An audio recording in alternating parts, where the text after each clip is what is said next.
నమస్తే. నమస్కారం అండి.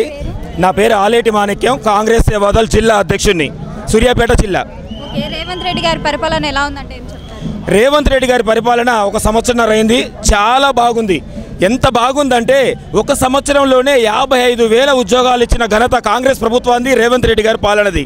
200 యూనిట్ల ఉచిత కరెంట్ అంటే 1500 నుంచి 1600 వరకు పేదవాడికి ఒక వరం. 200 యూనిట్ల ఉచిత కరెంటు. తర్వాత ఆర్టీసీ బస్సు ప్రయాణంలో మహిళా అక్కా చెల్లెలందరికీ రాష్ట్రం మొత్తం ఉచిత బస్సు ప్రయాణం అనేది ఒక గొప్ప వరం లాంటిదే అని చెప్పాలి. అదేవిధంగా సన్న బియ్యం దేశం మొత్తంలోనే నరేంద్ర మోదీ గారు 3 సార్లు ప్రధానమంత్రి అయినా కూడా దేశం మొత్తంలోనే సన్నబియ్యం ఎక్కడా లేదు. కానీ దేశం మొత్తం మీద సన్నబియ్యం ఇచ్చిన ఘనత కాంగ్రెస్ పార్టీది. ఇవాళ తెలంగాణ రాష్ట్రంలో పేద ప్రజలు సన్నబియ్యంతో 3 పూటలా కడుపు నిండా తింటూ జై రేవంత్ అన్న, జై ఉత్తమ్ అన్న అంటారంటే అది రేవంత్ రెడ్డి గారి పరిపాలన, ఉత్తమ్ కుమార్ రెడ్డి గారి పరిపాలన, కాంగ్రెస్ పరిపాలన అని నేను ఘంటాపదంగా చెప్పగలను. మళ్ళీ కూడా రేవంత్ రెడ్డి గారు వచ్చే అవకాశం ఖచ్చితంగా. ప్రజలకు మంచి చేసే ఏ నాయకుడైనా, ఏ ప్రభుత్వాన్నైనా ఖచ్చితంగా ప్రజలు తీసుకొని వస్తారు. ఆ గవర్నమెంట్ మళ్ళీ వస్తుంది. రానున్న 5 సంవత్సరాలే కాదు, వచ్చే 10 సంవత్సరాల వరకు కాంగ్రెస్ పార్టీ ఇదే విధంగా పరిపాలన చేసుకుంటూ పోతుంది. ప్రజల మన్ననలను పొందుతుంది.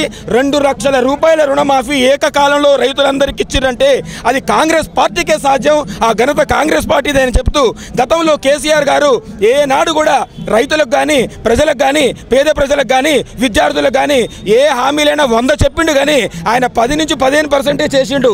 85% కేసీఆర్ చేయలేదు.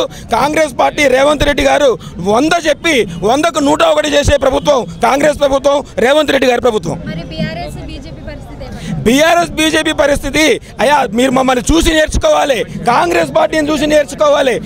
దేశంలో కులగణన అని చెప్పి కాంగ్రెస్ పార్టీ మొదలుపెట్టి కులగణనలో విజయం సాధించింది. దీన్ని చూసి నరేంద్ర మోదీ గారు దేశం మొత్తం కూడా కులగణన చేస్తున్నారంటే అది కాంగ్రెస్ పార్టీ వాళ్ళకే ఇంత గొప్ప ఆలోచనలు వస్తాయి. రేవంత్ రెడ్డి గారికే ఇంత గొప్ప ఆలోచనలు వస్తాయి. దీన్ని చూసి మన నరేంద్ర మోదీ కూడా దేశం మొత్తం కులగణన చేస్తుందంటే ఆ గొప్ప కాంగ్రెస్ పార్టీది, Congress తెలివితేటలది. Subscribe us and press the bell icon for more interesting updates.